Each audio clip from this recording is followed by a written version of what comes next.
Celle que l'on présente comme l'épouse du président de la République est-elle en réalité un homme transgenre? À chaque conférence que je donne, des gens m'interrogent et j'entends des discussions sur le sujet.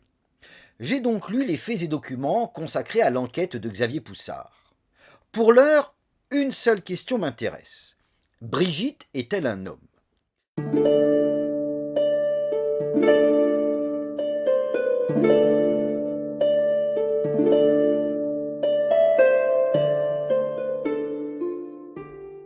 Les 5 premiers numéros exposent les arguments de Xavier Poussard. Sont-ils définitifs ou au moins très forts?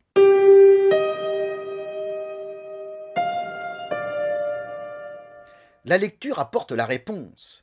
Si Xavier Poussard avait pu produire une preuve solide, alors il l'aurait montré sans attendre. Mais au fil des pages, il s'étend sur divers sujets sans rapport avec l'objet central de l'enquête. Tout y passe, l'ombre de Dominique Strauss-Kahn, l'Élysée des barbouzes et des travelots. Ce sont des pages hors sujet. Il faut attendre la toute fin du deuxième numéro consacré à l'enquête pour qu'enfin Xavier Poussard annonce le CV de Brigitte. Et c'est encore un numéro plus tard, pour la première fois, qu'il en parle comme d'un individu au sexe indéterminé.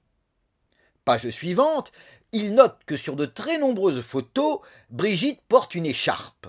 Il ajoute « Sur une des rares photos sans écharpe, l'individu présenté comme étant Brigitte a un bien plus petit volume de tête et des traits bien plus féminins. Une fois la photographie restaurée, il semble s'agir d'une autre personne. » Il semble. Aucune démonstration n'est apportée. Quand on procède ainsi, c'est que l'on n'a aucune preuve solide à produire. Xavier Poussard lui-même le reconnaît lorsque dans le numéro 503, il écrit « Nous apportons un faisceau d'indices permettant de poser une série de légitimes questions et d'établir une hypothèse de travail ne demandant qu'à être confirmée ou infirmée. » C'est clair, l'auteur n'a rien pu établir.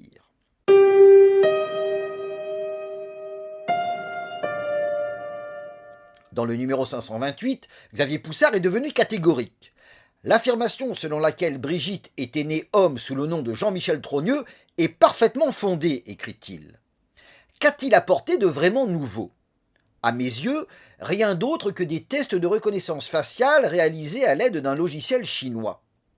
Toutefois, malgré les efforts méritoires fournis pour établir la fiabilité de l'outil, des questions essentielles demeurent. Comment le logiciel compare-t-il les clichés qui lui sont soumis? Quels sont les paramètres pris en compte et surtout, comment sont-ils pondérés pour donner un résultat final? Prenons un exemple. Lorsqu'il compare une photo de Jean-Michel Trogneux enfant à un cliché de Brigitte Macron adulte, le logiciel obtient 52% comme probabilité qu'il s'agirait de la même personne. Quand il compare cette même photo à un cliché du petit gros censé être Jean-Michel Trogneux adulte, la probabilité tombe à 42%. Ayant répété l'expérience plusieurs fois, Xavier Poussard en déduit que Brigitte est bien née Jean-Michel Trogneux et que le petit gros n'est pas le Jean-Michel jeune. L'argument a sa valeur, mais il n'est nullement définitif. Car suivant les orientations des visages, le grain des photos, la luminosité, etc., les résultats peuvent changer. La preuve, dans la même livraison en page 7, les résultats des comparaisons entre Jean-Michel Trogneux enfant vu de face et le petit gros vu sous des angles différents vont de probability low, faible probabilité qu'il s'agisse d'une même personne, à probability high, forte probabilité. En conséquence, un écart de 10% dans des résultats de deux comparaisons peut n'avoir aucune signification.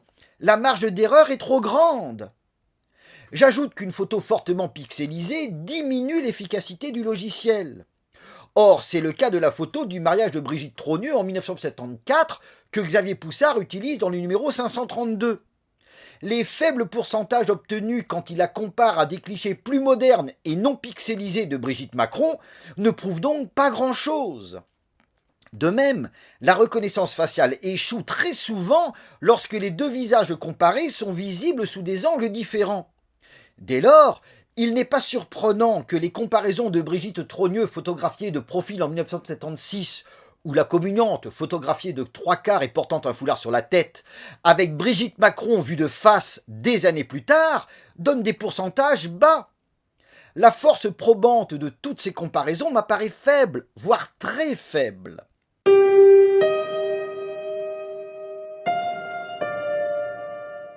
Plus généralement, Xavier Poussard ne m'apparaît pas comme un enquêteur très sérieux. 2 exemples flagrants viendront à l'appui de mon jugement. 1. Brigitte Trogneux est née un 13 avril 1953.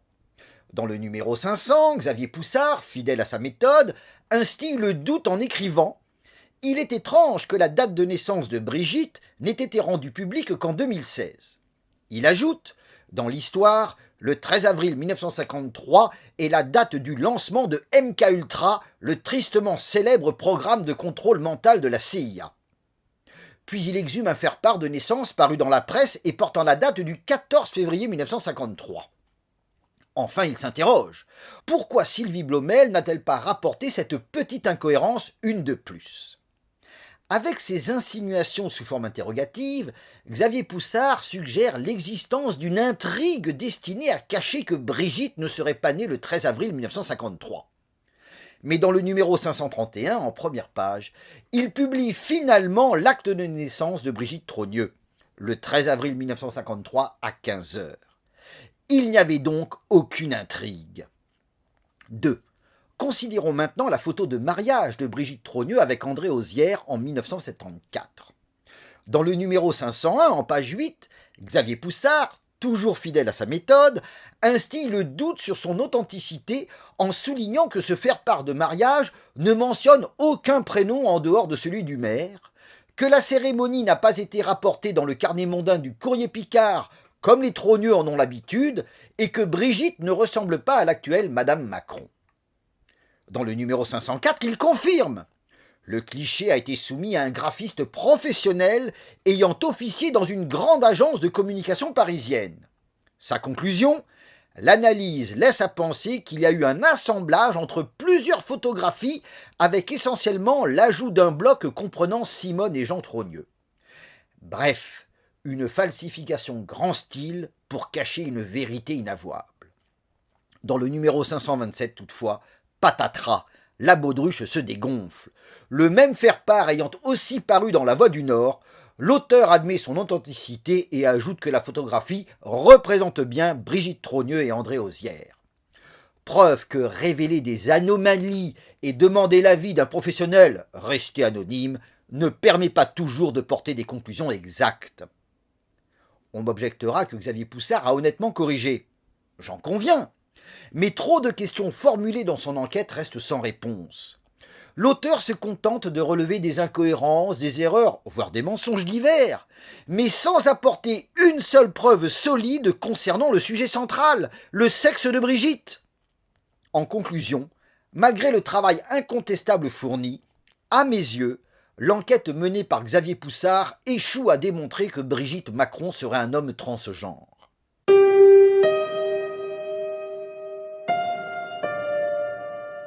Allons plus loin. Supposons que Brigitte Macron le soit. Supposons qu'il s'agisse de Jean-Michel Trogneux. La reconnaissance de ce fait fragilisera-t-elle le pouvoir ? Je n'en crois rien. La majorité se contentera de dire qu'Emmanuel Macron est un président moderne, ouvert, cohérent avec sa promotion du LGBTisme. On me répondra que démasquer Brigitte permettrait de découvrir les réseaux pédophiles et satanistes en place dans les allées du pouvoir. Xavier Poussard soutient que la médiatisation à outrance de l'histoire du couple Macron brise un tabou, celui de la pédophilie en général et de la pédophilie en milieu scolaire en particulier. Loin de moi l'envie de défendre une professeure qui s'éprend d'un élève. Je juge ce fait déplorable. Mais lorsque leur amour est né, Emmanuel Macron était un adolescent de 14 ans, pas un petit enfant. De plus, rien ne vient attester que le couple Macron serait impliqué dans des agissements pédocriminels.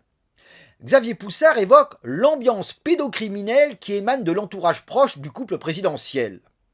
Mais comme d'habitude, les informations qu'il donne échouent à démontrer une culpabilité quelconque.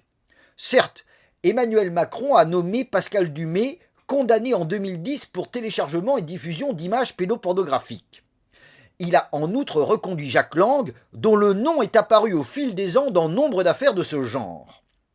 Toutefois, concernant ce dernier, le seul document publié est au conditionnel et n'évoque rien de pédophile stricto sensu. Quant à Pascal Dumay, si Emmanuel Macron a pu se rendre responsable d'une tolérance coupable, rien ne démontre des activités pédophiles de sa part. Quant au satanisme, le dossier semble tout aussi vide. Commentant une image du mariage d'Emmanuel Macron avec Brigitte, Xavier Poussard reprend la rumeur de la pièce montée évoquant les cornes d'un Baphomet. Pour m'être intéressé jeune à l'occultisme, je sais que les cornes du Baphomet ont une forme différente. En revanche, celle d'une variété d'antilope africaine, le grand koudou, ressemble fortement à la décoration visible sur la pièce montée. On peut donc y voir une référence à cet animal, un goût des Macron pour le safari, le souvenir d'un voyage privé en Afrique, ou toute autre chose. Car les pièces montées avec des décorations ressemblant à des cornes ne sont pas rares, loin s'en faut. Faut-il en déduire que nous serions cernés par des satanistes adorateurs du Baphomet ? 2 numéros plus tard, Xavier Poussard évoque la symbolique sataniste de la Marianne réalisée par Shepard Fairey, alias OB, et prisée par Emmanuel Macron. L'image donnée peut certes impressionner, mais la vérité est beaucoup plus simple. Ce pentagramme, avec la figure d'André le Géant à l'intérieur, est omniprésente dans l'œuvre de OB, car c'est une sorte de signature. Ce qu'apporte Xavier Poussard ne prouve donc absolument rien.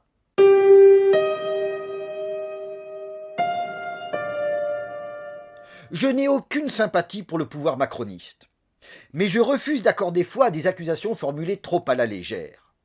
Les méthodes que j'applique à Auschwitz et à Oradour, je les applique aussi dans le cas de Brigitte Macron.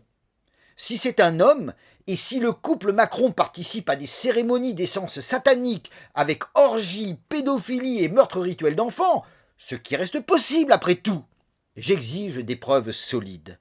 Pas ce que m'apporte Xavier Poussard, Candace et compagnie. L'honnêteté intellectuelle est à ce prix. Bonsoir.